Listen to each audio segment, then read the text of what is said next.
Loué soit Jésus-Christ pour cette nouvelle vidéo. Les dangers de la musique du monde. Alors j'aimerais interpeller les enfants de Dieu, les chrétiens, au sujet de la musique du monde et de ces dangers qu'elle présente. Voilà, il est capital, il est important que nous comprenions que nous avons été créés dans un seul but, et le but premier, c'est d'adorer Dieu. Jésus dira à la femme samaritaine, vous adorez ce que vous ne connaissez pas.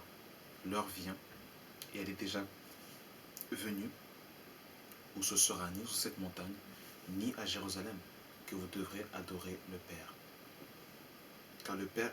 Car Dieu est esprit, et il faut que tous ceux qui l'adorent en esprit et en vérité. Nous avons été créés pour adorer Dieu, et Dieu seul, pour lui rendre un culte permanent, quotidien, par notre vie de piété, de sanctification et de crainte de son saint nom. Voilà dans quel but nous avons été créés. Notre voix ne doit pas porter une louange à la créature, à un homme ou à une situation. Tout ce que nous faisons doit être pour la gloire de Dieu. Et ça, c'est important que le chrétien comprenne ces choses. Si le chrétien ne comprend pas dans quel but il a été créé, son adoration sera caduque, son adoration sera erronée, et il pourra fredonner des cantiques qui n'auront pas gloire à Dieu. Et d'ailleurs, il y a une chose qu'il faut savoir, c'est qu'il y a deux royaumes.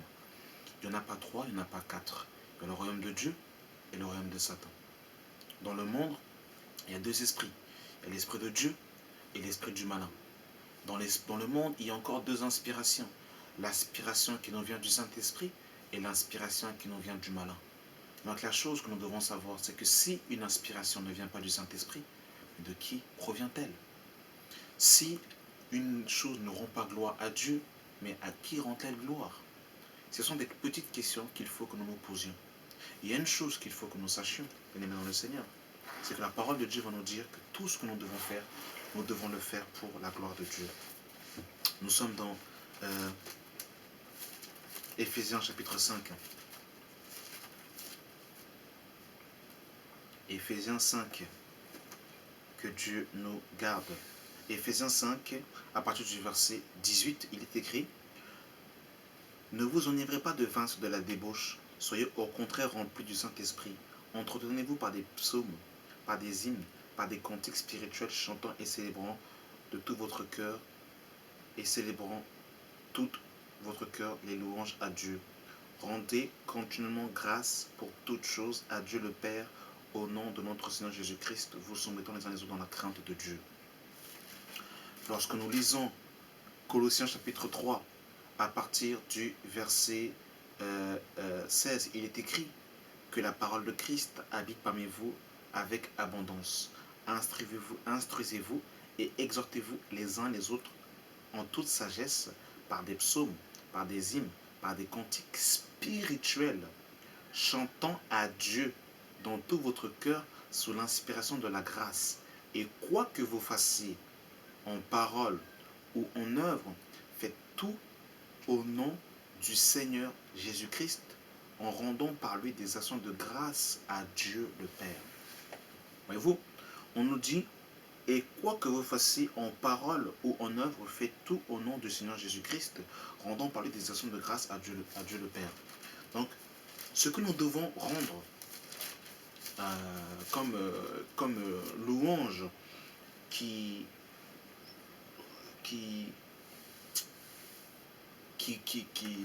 comme louange doit en fait être pour l'honneur de Jésus-Christ, pour l'honneur de Dieu. Lorsque nous lisons 1 Corinthiens chapitre 10, à partir du verset 31, il est écrit: soit donc que vous mangez, soit que vous buvez, soit que vous fassiez quoi que ce soit, faites tout pour la gloire de Dieu. Donc le chrétien doit vraiment chercher la gloire de Dieu. Et chanter Rihanna, chanter du Frankie Vasson, chanter du Michael Jackson, du Fally Ipupa, du Koffi Olomide, chanter du Céline Dion, est-ce que ça rend gloire à Dieu? Est-ce que ça rend gloire à notre Créateur? C'est la question que nous devons nous poser. Et surtout, regardez ce que la parole de Dieu va nous dire dans le psaume 150. Le psaume 150. Le psaume 150, le verset 1 nous dit: louez Dieu dans son sanctuaire, louez-le dans l'étendue ou l'éclat de sa puissance, louez-le avec ses hauts lieux, louez-le selon l'immensité de sa grandeur, louez-le au son de la trompette, louez-le avec la lutte et la harpe, louez-le avec le tambour et avec des danses, louez-le avec des instruments à cordes et le chalumeau, louez-le avec des cymbales sonores, louez-le avec des cymbales retentissantes, que tout ce qui respire loue l'Éternel, louez l'Éternel. Donc voyez-vous, on nous pousse encore à la louange, à la cantique, au cantique, à la célébration. Et la parole de Dieu nous dira que Dieu siège au milieu des louanges. Voyez-vous, la louange, les psaumes, les hymnes, les cantiques doivent être dans un seul but, pour la gloire de Dieu. La gloire de Dieu. C'est capital de comprendre cela. Et la louange touche l'âme.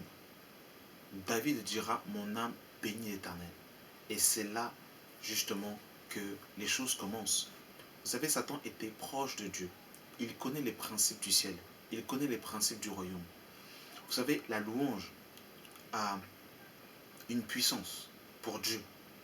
Et la musique profane aussi a justement ses effets néfastes. L'âme, la musique touche l'âme et parle à l'âme.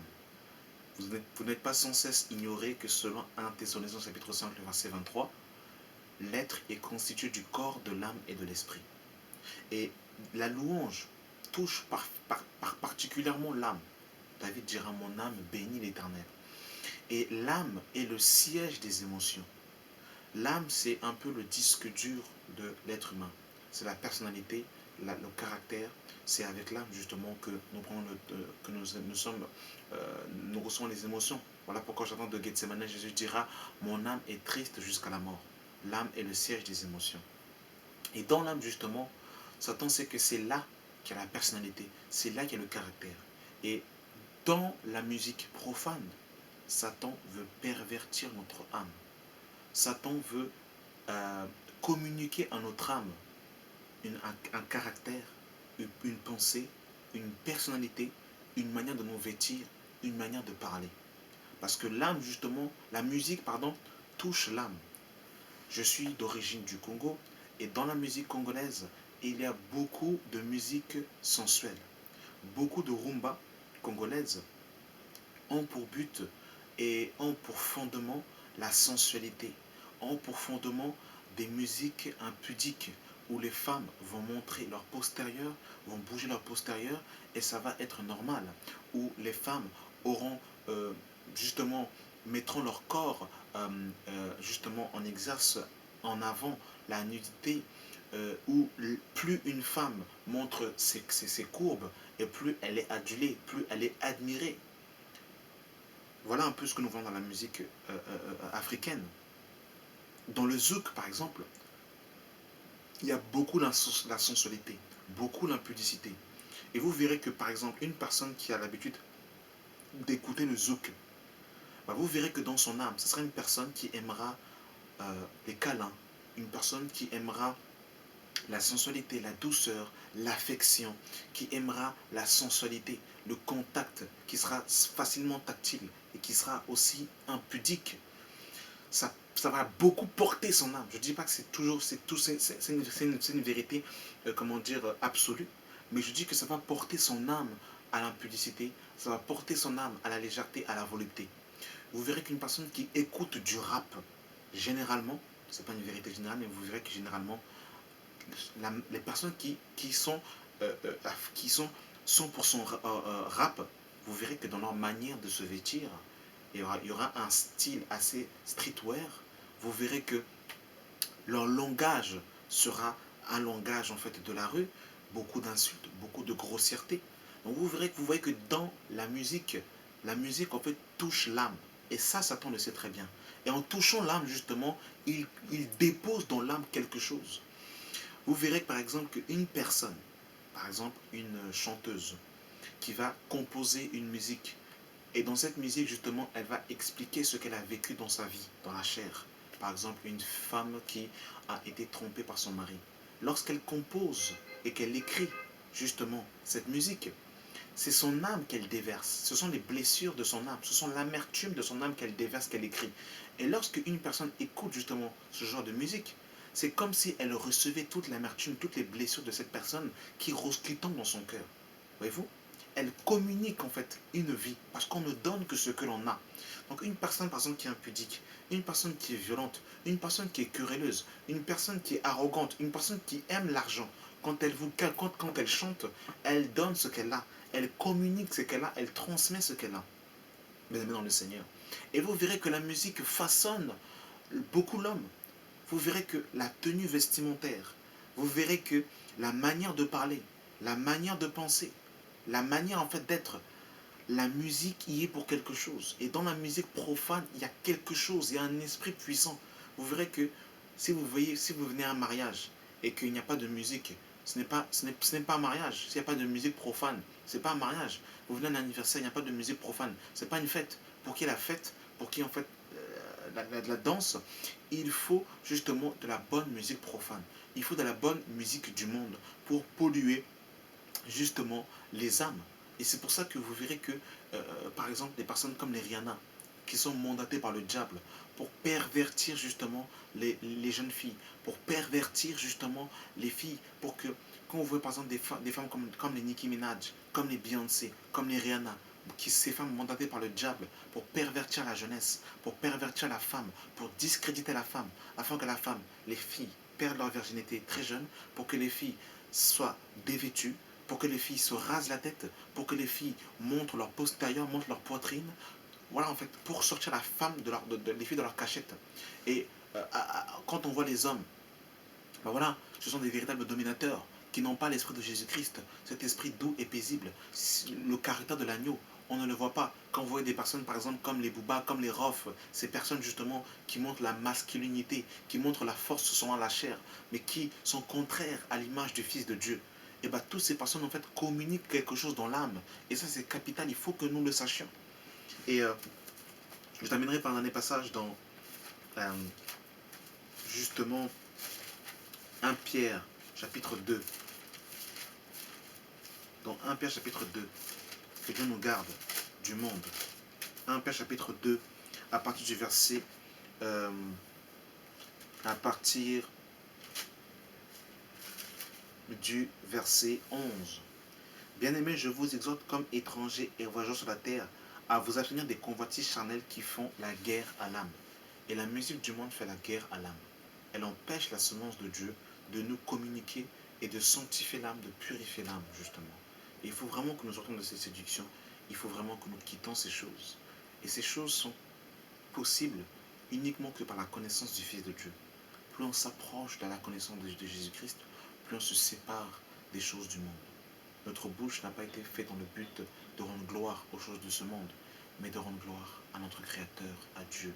Jean nous dira dans 1 Jean chapitre 2, le verset 15, « N'aimez point le monde, ni les choses qui sont dans le monde. Si quelqu'un aime le monde, l'amour du Père n'est point en lui.